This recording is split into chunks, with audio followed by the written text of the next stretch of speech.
Hi guys, today we're going to be reading this book called Tops and Bottoms. It's written and illustrated by Janet Stevens. Once upon a time, there lived a very lazy bear who had lots of money and lots of land. His father had been a hard worker and a smart business bear, and he had given all of his wealth to his son. But all Bear wanted to do was sleep. And not far down the road lived a hare, and although Hare was clever, he sometimes got into trouble.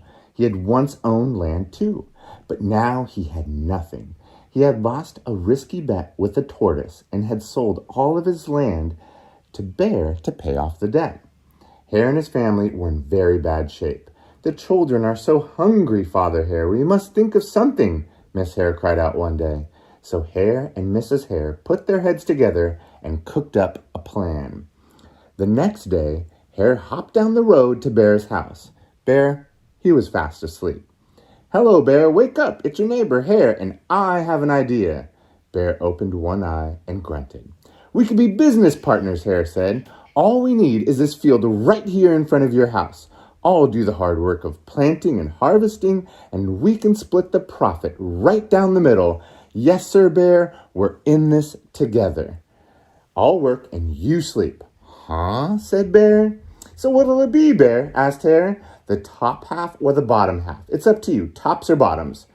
Let's see," Bear said with a yawn. "I'll take the top half, right?" "Tops." Hare smiled. "It's a done deal, Bear." So Bear went back to sleep, and Hare and his family went to work. Hare planted, Miss Hare watered, and everyone weeded. Bear slept as the crops grew, and when it was time for harvest, Hare called out, "Wake up, Bear. You get the tops, and I get the bottoms." What do you think they planted? Let's see.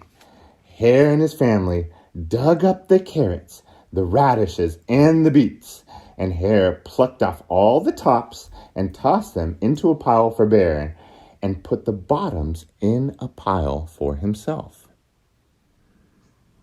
Bear's still sleeping, just starting to wake up.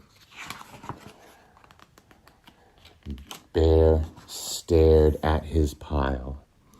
"But Hare, all the best parts are in your half." "Well, you chose the tops, Bear," Hare said. "Now, Hare, you've tricked me. You plant this field again, and this season I want the bottoms." Hare agreed. "It's a done deal, Bear." So Bear went back to sleep, and Hare and his family went to work.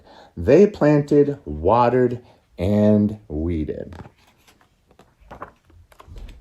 Bear slept as the crops grew, and when it was time for harvest, Hare called out, "Wake up, Bear. You get the bottoms, and I get the tops." Hare and his family gathered up the lettuce, the broccoli, and the celery, and Hare pulled off the bottoms for Bear and put the tops in his own pile. Bear looked at his pile and scowled. "Hare, you've cheated me again." "But Bear," Hare said, "you wanted the bottoms this time."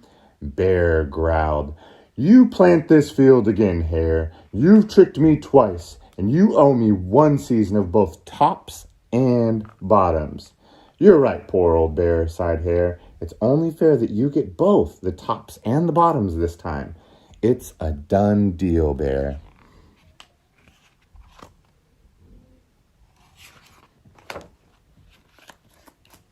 So Bear went back to sleep, and Hare and his family went to work. They planted, they watered, and they weeded, and then they weeded some more. Bear slept as the crops grew, and when it was time for harvest, Hare called out, "Wake up, Bear. This time you get the tops and the bottoms." There in front of Bear's house lay a high field of corn. Hare and his family yanked up every cornstalk.